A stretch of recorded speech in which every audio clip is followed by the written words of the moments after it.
저한테는 3명의 자녀가 있습니다. 우리 권사님도 몇 명의 자녀가? 2명이요? 3명? 그러시군요. 3명의 자녀가 보통 다 가정마다 자녀가 있는데 자녀를 양육하는 방법은 조금 차이가 있습니다. 어떤 분들은 온건하게 그냥 웬만하면 그냥 스스로 뭔가를 알아서 하게끔 이게 훈계하지 않고 키우는 부모님이 있는가 하면, 어떤 부모님들은 아이들을 좀 강할지라도 훈육하며 교육하는 그런 2가지 양상의 부모님들을 우리는 보게 됩니다. 저희 부모님은 좀 엄한 편이셨어요. 그래서 저희 아버지는 늘 평상시에는 아무 말씀도 안 하시다가 밥상머리에 식구들이 다 모여 앉으면 늘 그때에 훈계를 하셔가지고 밥 먹기 정말 힘들었어요. 저는 어렸을 때. 그래서 우리 아버지가 왜 밥만 먹으려면 저렇게 우리를 혼을 내시나. 그래서 나는 그게 어렸을 때 너무너무 싫었어요. 근데 우리 아버지는 꼭 지금 생각하면 그 밥 먹는 시간에 다 모이잖아요. 그러니까 그 시간에 늘 마음에 가지고 계셨던 말씀을 이제 하셨던 것 같아요. 근데 어린 저희는 그게 너무너무 싫었어요. 근데 우리 아버지는 매를 들지는 않으셨어요. 그런데 저희 어머니는 아버지보다 좀 더 엄하셨어요. 그래서 늘 매를 들고 저희를 징계하시는 분은 저희 어머니셨어요. 그래서 저희 셋째 오빠가 어렸을 때에 하도 배가 고파서 그 윗집에 있는 고구마를 심었는데 거기서 고구마를 하나 캐 드신 거야, 우리 오빠가. 그런데 우리 엄마가 그걸 알고 정말 오빠를 너무 많이 때리셔가지고 오빠가 그때 일을 지금도 얘기해요. 그 고구마 하나 캐 먹어가지고 엄마한테 정말 그때 많이 맞았다고 얘기하는 얘기를 지금도 하는 거 보면 그때 엄마가 얼마나 강하게, 저도 그렇게 훈육하셨어요. 이게 저희 엄마가 늘 저희를 훈육하시는 거는 책임감, 그리고 또 하나 있다면 정직. 거짓말하는 거를 용납을 안 하셨어요. 그래서 거짓말하면 막 많이 매를 드셨어요. 그래서 저희는 저희 엄마를 가장, 우리 엄마가 늘 저한테 얘기하는 게 저희 7남매 중에 가장 많이 닮았다라고 하는 게 바로 저였어요. 제가 좀 강한 구석이 있는데 엄마를 많이 닮아서 저는 되도록이면 남한테 아쉬운 소리 안 하고 싶은 그런 성격이에요. 그리고 책임감도 강합니다. 거기다가 이제 정직을 워낙 엄마한테 매를 받아가면서 매를 맞아가면서 배웠기 때문에 정직을 생명같이 알고 그렇게 저도 자랐고 또 저희 아이들한테도 그렇게 훈육하였습니다. 그래서 저희 부모님은 저희를 그렇게 훈육을 강하게 매를 들어가면서 하셨지만 어떤 부모님들은 그렇게 안 하는 부모님이 있죠. 제 친구들 얘기를 들어보면 한 번도 엄마나 아버지한테 매를 맞아본 적이 없다라고 하는 친구들이 있어요. 이렇게 좀 자유롭게 아이들을 이렇게 두면서 스스로 알아서 뭔가를 하기를 바라며 자녀를 양육하는 부모들이 있다는 얘기죠. 그런데 이런 2가지 성향의 부모 중에 과연 어떤 부모가 아이를 바로 키웠을까라는 것은 우리가 아이들이 이 다음에 다 자라고 그 아이들이 성장하고 나중에 나이가 좀 먹었을 때에 그때 그 교육 방법이 좀 더 나았지 않았을까라고 우리가 판단할 수 있게 된다는 거죠. 이 책임감을 가르치기보다는 자율성을 가르치고 또 상대를 배려하는 것을 교육하기보다는 자녀가 자유롭게 자신을 펼치고 살아가기를 바라는 이 부모의 양상을 따라서 그들이 성장한다면 그들이 나중에 부모가 훈육하지 않았기 때문에 공동규범을 가르치지 않았기 때문에 이 사회가 요구하는 공동규범에 대해서 과연 잘 수행하며 사회의 질서를 지키며 살아갈 수 있을까라는 의문이 들기도 합니다. 자녀를 매를 들어서 사회성을 가르치는 부모와 또 자유로운 삶을 추구하는 부모, 둘 중에 어떤 부모가 옳은 부모인가?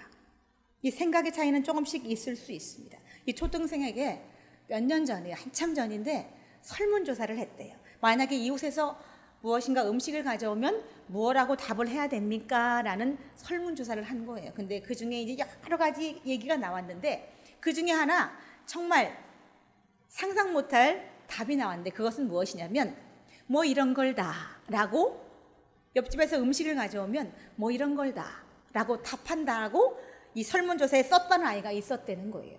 보통 옆집에서 뭔가를 가져오면 감사합니다, 잘 먹겠습니다, 감사합니다 이렇게 인사하는 게 맞는데 한 아이가 뭐 이런 걸다 이렇게 인사를 한다는 얘기는 뭔가 우리가 늘상 알고 있던 이 의식이, 상식적인 우리가 생각하는 의식이 바뀌어 간다는 징조겠죠.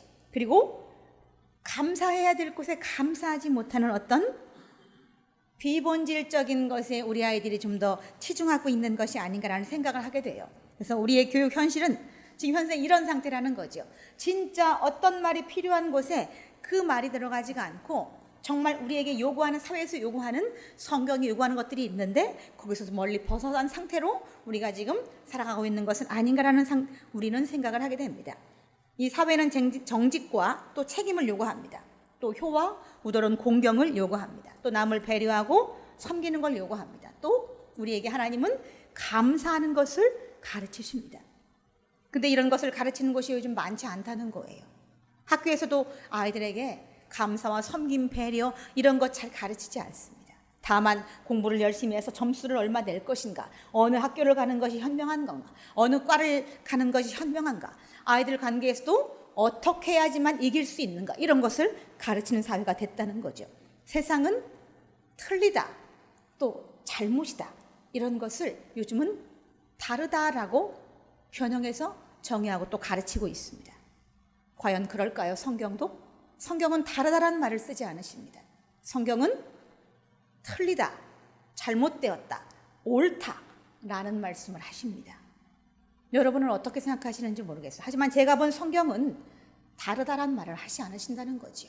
늘 옳고 그름을 말씀하십니다. 잘못한 걸 말씀하십니다. 지구 안에 이 70억의 인구가 있는데 이 70억의 인구가 공존하고 살아갈 수 있는 것은 우리가 질서를 지키고 살기 때문에 공존할 수 있는 거죠. 봄이 오면 여름이 오고 여름이 오면 가을이 가고 가을이 지나면 겨울이 옵니다. 이게 질서죠. 하나님이 계시고 피조물이 있습니다. 또 어른이 있고 아이가 있죠. 또 주는 사람이 있는가 하면 받는 사람이 있죠. 배려하는 사람이 있고 섬김을 하는 사람이 있고 옳고 그른 것이 이 땅에는 있습니다. 그리고 선한 것과 악한 것이 분명히 있습니다. 그것이 질서죠. 그것을 그 중에서 옳다고 느끼는 것을 우리는 선호하고 살아가고 있다는 거죠. 그런데 그것을 선과 악을 다른 것이라고 말하는 그런 표현을 한다는 거죠. 남이 잘못을 지적할 때 그거는 잘못이 아니고 다른 것입니다 라고 말하는 사람의 가치관은 과연 옳은가? 우리는 한번 이것까지 생각해 보아야 한다는 얘기지요. 이 성경 속의 인물들은 자식들을 어떻게 교육했을까? 한번 우리는 살펴봐야 되겠죠. 레위기 10장 또 민수기 26장에는 아론의 두 아들 나답과 아비후가 나옵니다. 근데 나답과 아비후는 제사장이었음에도 불구하고 하나님이 명령하지 않은 다른 불을 사용하여서 죽임을 당했죠. 이스라엘의 마지막 사사였던 사무엘이 키운 사무엘을 키우는 엘리라고 하는 대제사장이 있어요. 이 사람에게도 홈리와 비느하스라고 하는 두 아들이 있었죠. 그들도 또한 제사장이었어요. 그런데 그들은 제사장임에도 불구하고 하나님께 제사드릴 고기를 삶으려고 할 때 먼저 가서 이 고기를 꺼내다가 자기들은 삶은 고기를 원하지 않는다고 하며 하나님의 제사를 멸시했어요.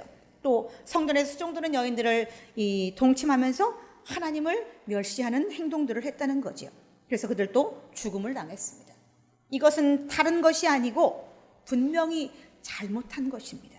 나답과 아비후 또 홈리와 비느하스 둘의 이 네 사람의 공통점은 하나님이 금한 것을 해서 하나님께 죽임을 당한 것이지 다른 행동을 해서 죽임을 당한 것이 아니라고 성경은 분명하게 우리에게 말씀하고 있다는 거죠. 믿음이 좋았던 히스기야라고 하는 왕이 있었어요. 그러나 그도 그의 아들 므낫세가 우상 숭배를 할 때에 그를 바로 가르치지 못했습니다. 바른 신앙을 가르치지 못해서 그 아들이 우상 숭배에 빠지게 했다는 거죠. 솔로몬이라고 하는 왕도 그의 아들 르호보암에게 이제 바른 신앙을 가르치지 못했죠. 그도 신앙적으로 우상 숭배에 빠져 있었기 때문에 그를 바로 가르치지 못했다는 거예요. 대사사였던 이 기드온이라고 하는 인물도 그의 아들 첩이 낳았던 아비멜렉이라고 하는 아들이 그의 모든 아들 70명을 죽이는 일을 보아야 했습니다. 물론 이 일은 이 대사사 기드온이 죽고 난 후였어요. 하지만 이 대사사 기드온이 살아있을 때에 아비멜렉을 잘 가르쳤다면 그 한 아들이 다른 아들 70명을 죽이는 일은 없었겠죠. 기드온은 형제 사랑을 이 아비멜렉에게 가르치지 않았기 때문에 그 아들이 다른 형제를 죽이는 일을 했다는 거죠. 이것은 분명히 잘못 가르친 것입니다. 마지막 사사였던 사무엘도 그 아들 요엘과 아비야에게 뇌물을 받고 판결을 굽게 하는 일들을 할 때에 그 아들을 바로 가르치지 못했다는 거죠.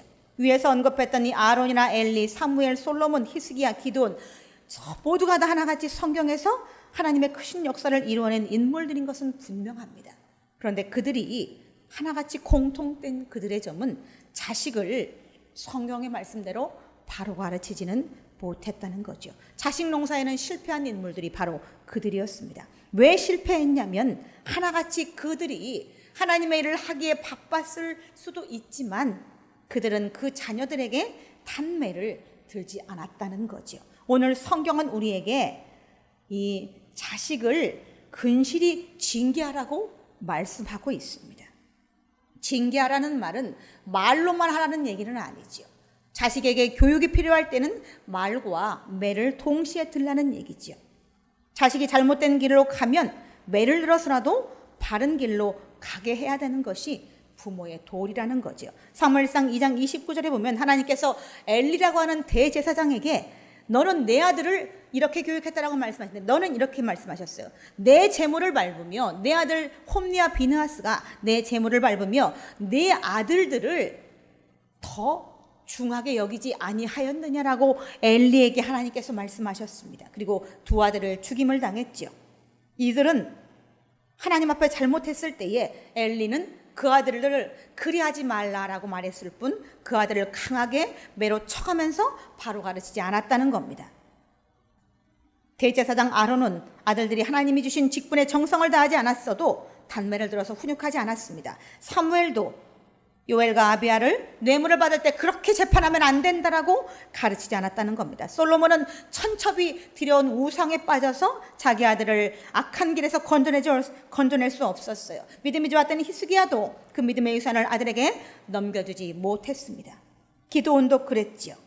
모두가 다 하나님의 이름으로 단매를 들어서 아들을 때리지 않았기 때문에 그 아들들이 겨우 모두가 다 죽임을 당하거나 또 하나님을 기쁘시게 하는 그런 제목이 못 되었다는 거죠. 우리의 문화를 보면 옛날에 제가 어렸을 때 문화만 해도 어른들이 이 자녀를 이렇게 칭찬하는 경우가 별로 없었어요. 저희 아버지도 칭찬 잘 안 하셨어요. 그리고 잘 안아주지도 않으셨어요. 이 조부모님이 볼 때 부모님들이 내 새끼 이쁘다고 막 안아주고 얼러주고 이런 걸 저는 별로 보진 못했어요. 그때마다 늘 가끔 이제 부모님이 막 조부모님 앞에서 자기 자식을 막 너무 사랑해주면 그 할아버지 할머니들이 늘 하시는 말씀이 자식을 속사랑으로 사랑해라라고 말씀했던 기억이 저는 분명히 납니다. 이게 우리 문화 속에 담겨진 이 사랑은 극도로 절제된 사랑이었어요. 그 애들을 이뻐해도 속으로 이뻐하고 또 가르치는 것은 강하게 훈육했던 것이 제가 어렸을 때만 해도 그렇게 훈육을 했다는 거죠. 칭찬을 안 하신 것은 이 혹여나 이 잦은 칭찬이 아이를 그르치게 할까 하는 그런 염려가 있었기 때문에 우리 우더런들은 그렇게 아이들에게 칭찬을 자주 안 하면서 훈육은 강하게 가르쳤던 거죠. 그래서 우리 세대만 해도 이 어른을 공경하고 또 사회 질서를 지키고 규범을 지키고 내 아이가 아니어도 모든 남의 아이를 다 지켜야 한다는 그런 공동 규범 안에서 우리가 살았어요. 그래서 아이들을 밤에 풀어놓아도 걱정하지 않고 살았던 그런 때가 있었죠. 그래서 제가 어려서는 아이들을 기를 때 늘 어른을 공경하라고 가르쳤기 때문에 몸으로 이 장유유서를 배우면서 그렇게 저는 자라났습니다. 그래서 저도 그렇게 배운 대로 우리 아이들을 교육했습니다. 어른을 함부로 대하면 안 된다. 또 나이 든 연장자가 있으면 머리를 숙여야 한다. 때론 요즘의 아이들은 어른을 막 폭행하기도 해요. 이건 잘못이죠. 이건 다른 것이 아닙니다. 분명히 아닙니다. 연장자를 어린 사람들이 존중하는 것은 마땅한 일이지요. 근데 우리의 교육의 현실은 그런 것을 가르치지 않는다는 거지요. 우리의 교육의 지금 현재 문화는 장유유서 문화를 잘 가르치지 않는다는 겁니다. 조금 문제가 있다라고 저는 보여집니다. 여기서 제가 잠깐 유머 하나를 하겠습니다. 이 100m에서 아내를 불렀는데 대답이 없으면 아내가 조금 늙은 거래요. 그리고 또 50m 떨어진 곳에서 아내를 불렀는데 아내가 대답이 없다면 좀 많이 늙은 거라네요. 그리고 10m까지 가서 아내를 불렀는데 대답이 없다. 그러면 심각한 상태의 귀가 그런 거예요. 그래서 이 남자는 자신의 아내가 어느 정도 늙었는지를 파악하기 위해서 시험을 했다고 합니다. 퇴근하고 오면서 100m 떨어지는 곳에서 아내를 불렀어요. 여보, 오늘 저녁 메뉴가 뭐야? 그런데 아무 대답이 없어요. 그래서 우리 마누라가 좀 늙었구나. 그리고는 50m 가서 또다시 자기 아내를 불렀어요. 여보, 오늘 저녁 메뉴가 뭐야? 여전히 대답이 없어요. 그래서 조금 많이 늙었구나 보다. 그래서 이제 10m까지 가서 이제 거의 집에 다 가서 집 앞에 와서 또다시 아내를 불렀어요. 여보, 오늘 저녁 메뉴가 뭐야? 근데 여전히 답이 없는 거예요. 그래서 이 남자가 이 마누라가 완전히 맛이 갔구나 라고 생각을 하고 들어갔어요. 그랬더니 마침 들어가 보니까 주방에서 음식 준비를 열심히 하는 아내의 뒷모습을 보게 돼요. 그래서 이 남자가 너무 안쓰러워서 조용히 뒤에 가서 이 아내를 이렇게 살포시 안아주면서 귀에 대고 속삭였어요. 여보, 오늘 저녁 메뉴가 뭐야? 이렇게 물었더니 그 아내가 이렇게 말했다고 합니다. 야, 이 왼수야, 내가 아까부터 수제비라고 몇 번을 말해. 이렇게 말했다고 합니다. 그러니까 아내는 100m부터 부를 때부터 벌써 알고 계속 얘기해줬는데 남편이 못 알아듣고 계속 물어본 거예요. 본인 건강부터 챙겨야 되겠죠. 늙고 병들면 아무 소용없습니다.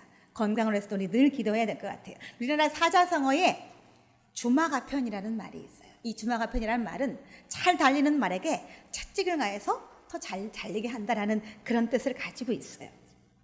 이 잠언 1장 7절의 말씀은 여호와를 경외하는 것이 지식의 근본이요, 또 잠언 10장 9절에는 여호와를 경외하는 것이 지혜의 근본이다 라고 말씀하십니다.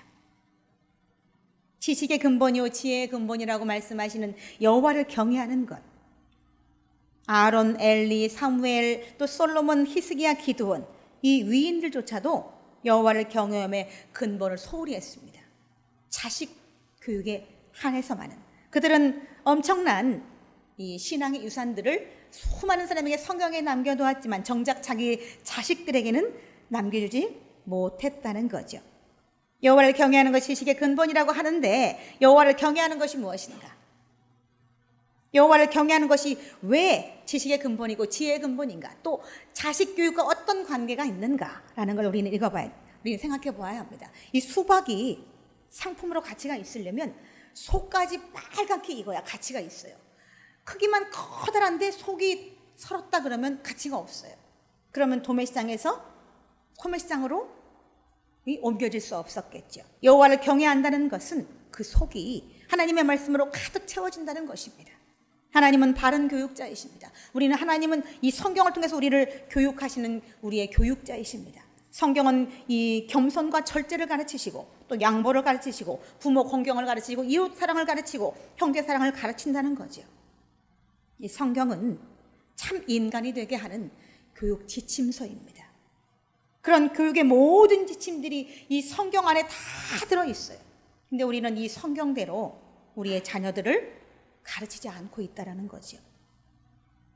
잠언 1장 7절에 여호와를 경외하는 것이 지식의 근본이요, 또 여호와를 경외하는 것이 지혜의 근본이라고 그렇게 말씀하시는데 여호와를 경외하도록 아이들을 가르치지 않기 때문에 성경 말씀에 있는 것을 아이들이 지키지 않는다는 얘기지요.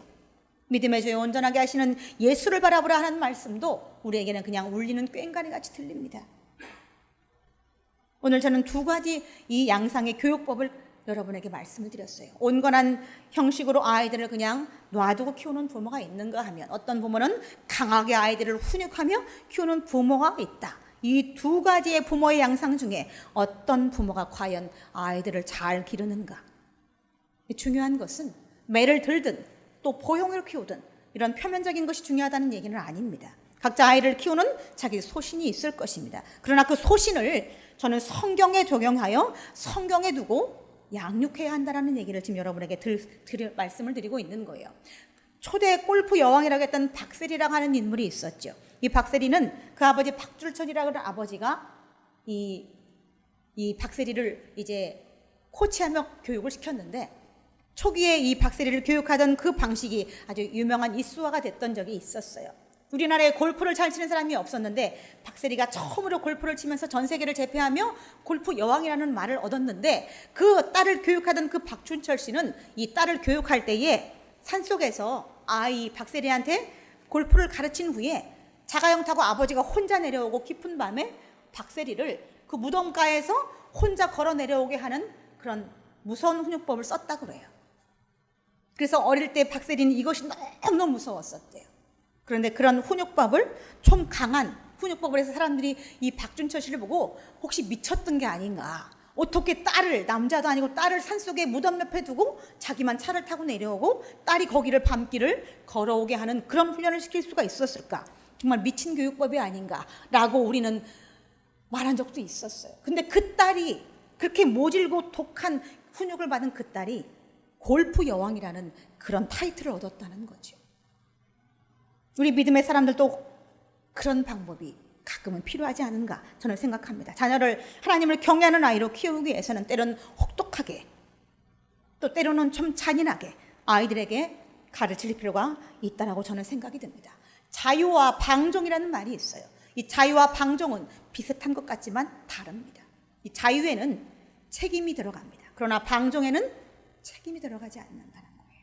똑같은 자유라는 것이 방종에도 있고 자유에도 있지만 자유는 진짜 자유는 그 안에 책임을 가지고 누리는 것이 진짜 자유라는 겁니다. 우리 아이들이 자유를 누리되 책임감이 있는 아이로 자라나야 그것이 진짜 자유라는 거죠.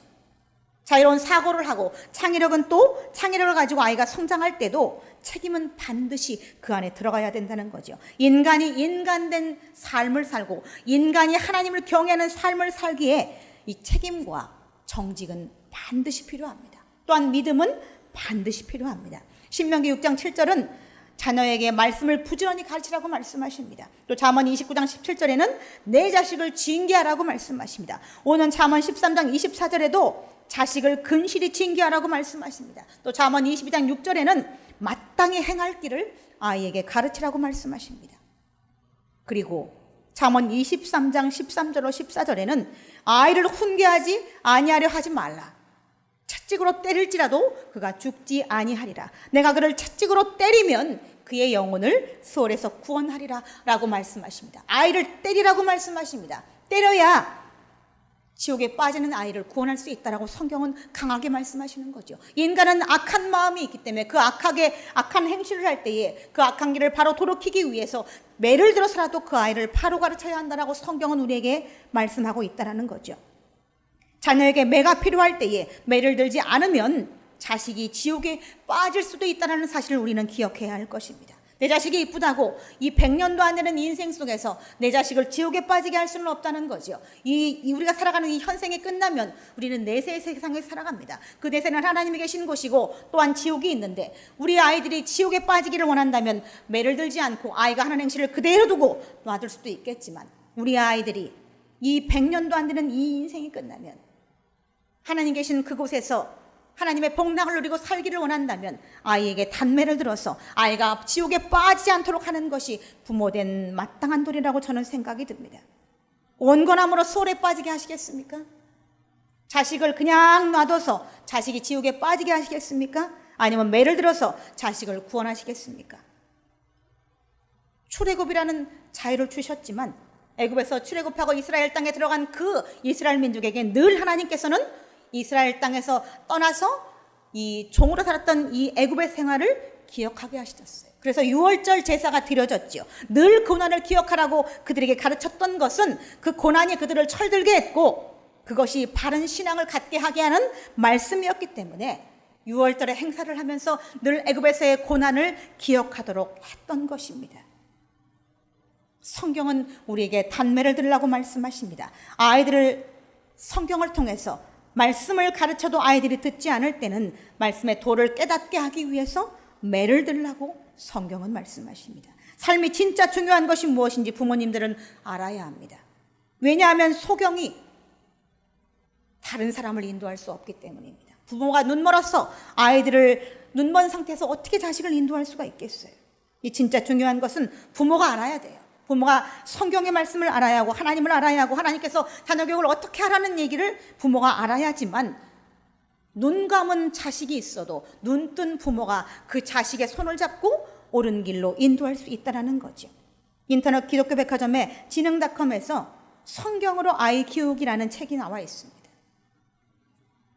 이 최에스더라는 사모는 어디서 내 아들을 위한 가장 확실한 삶의 지도를 발견할까? 라는 생각을 늘 했어요.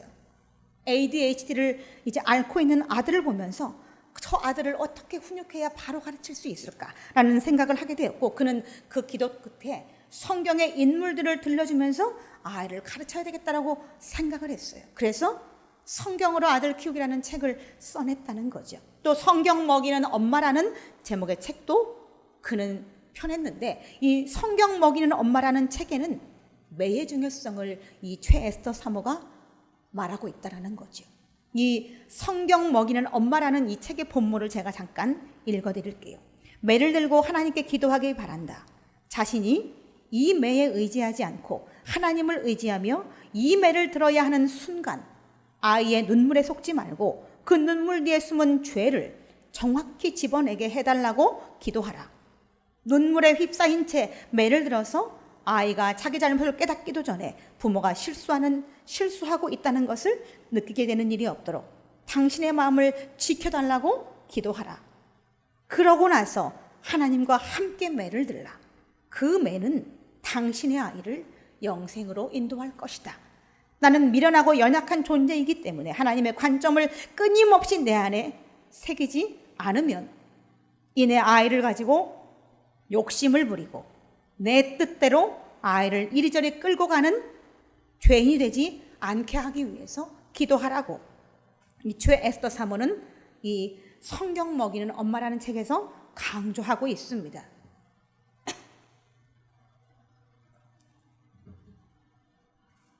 아이에게 매를 들되 기도와 함께 매를 들라고 이 최에스더 사모는 말하고 있다는 거죠.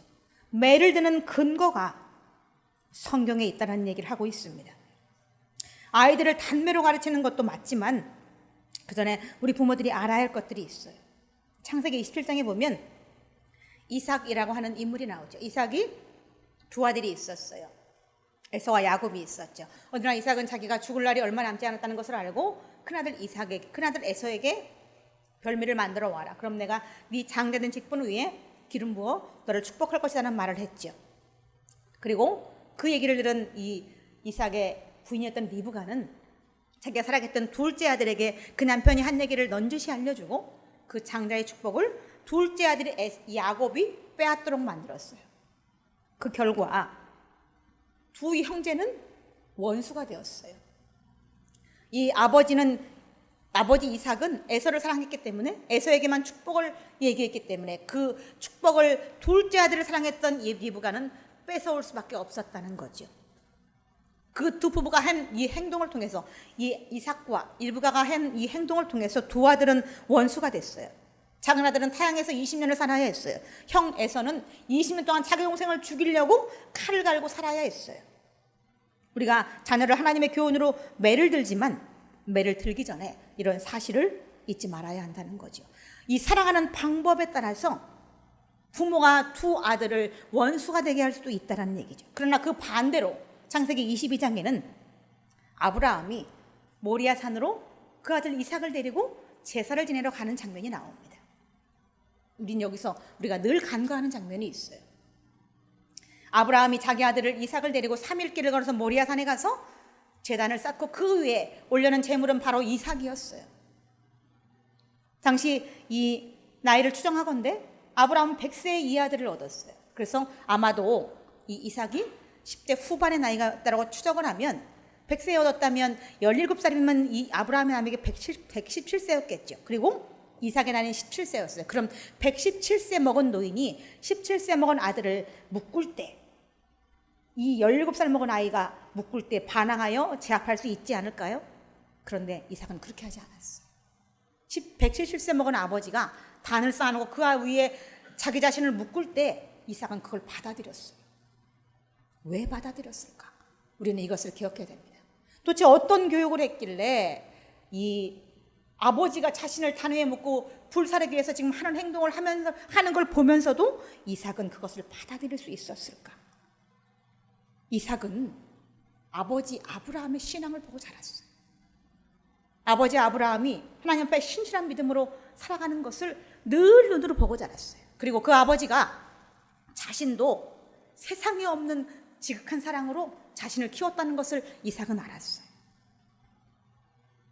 그래서 자기 아버지가 단을 쌓고 제사를 드릴 때에 자신을 묻고 산 위에 제물로 쓴다고 할 때에도 기꺼이 아버지가 하나님을 경외했고 이삭도 하나님을 경외하는 모습을 배우고 자랐기 때문에 하나님을 경외했어요. 그래서 자신이 제물이 될 때 기꺼이 제물이 되고자 하는 마음이 있어서 그 단 위에서 제물이 되기 위해서 묶인 채로 순종하여 그것을 받아들였다는 거죠.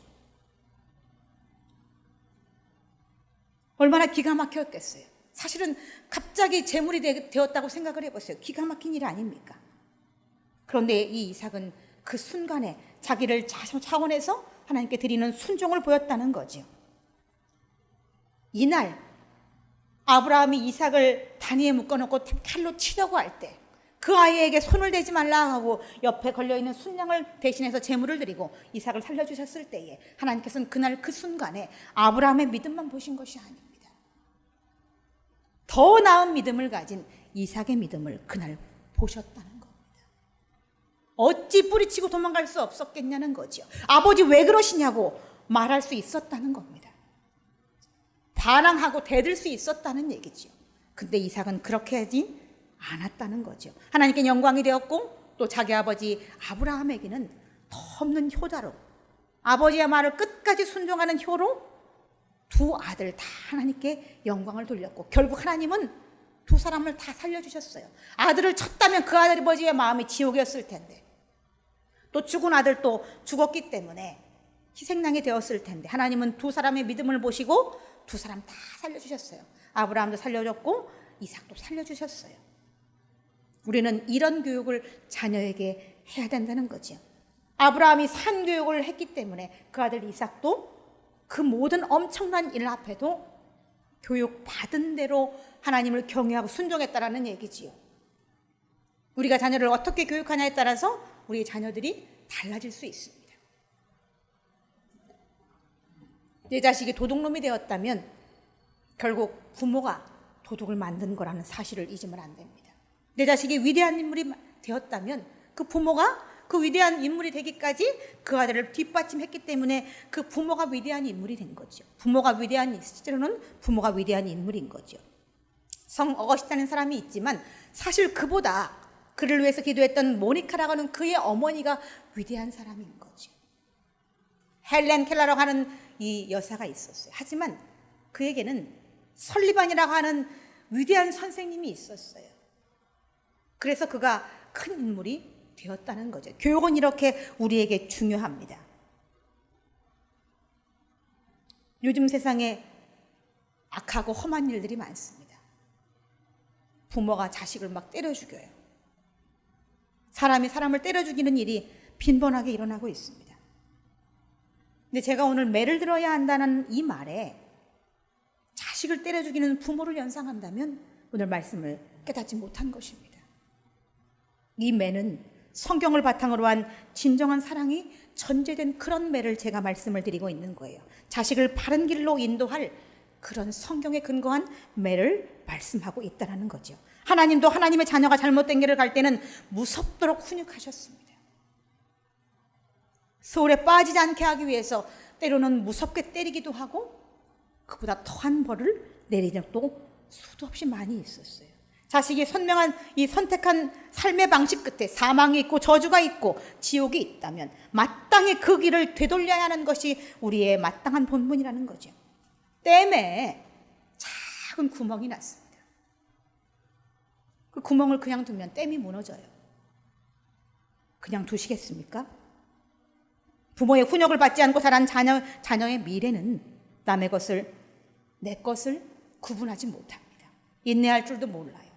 절제할 줄 모릅니다. 변함없이 행동하는 것을 할 줄 몰라요. 또 필요하면 도둑질하는 것도 아무렇지 않습니다. 남의 것을 대가 없이 가져가기도 합니다. 거짓말을 밥 먹듯이 해요. 부모를 또 욕하거나 부모를 때리기도 합니다. 훈육을 받지 않고 자란 자녀는 상상할 수 없는 죄를 짓게 됩니다. 사랑하는 성도 여러분, 자녀를 그렇게 되도록 그냥 두고 키우시겠습니까? 힘이 들고 어려워도 우리는 성경의 교훈으로 아이를 가르쳐야 한다는 거죠. 참 진리를 가르치고 싶다면 하나님을 아이들이 만나게 해야 합니다. 그리고 그 성경에 들어있는 단매도 들어서 아이가 바른 길을 갈 수 있도록 인도해야 된다는 거죠. 요한복음 14장 6절에 보면 하나님을 길이요 진리요 생명이시라고 말씀하고 있습니다. 우리 다 같이 기도하시겠습니다. 하나님 아버지, 하나님의 은혜를 참으로 감사합니다. 성경의 말씀을 부지런히 가르치고 아이를 하나님의 주의 교훈으로 말씀으로 가르치라고 말씀하십니다. 또 아이들이 바른 길을 가지 못할 때는 단매를 들어서 아이들을 징계하라고 성경은 우리에게 가르치십니다. 이 말씀 속에 들어있는 진짜 하나님의 뜻을 깨달아 알게 하여 주옵소서. 감사와 영광을 드리며 우리 구주 예수 그리스도의 이름으로 기도드리옵나이다. 아멘.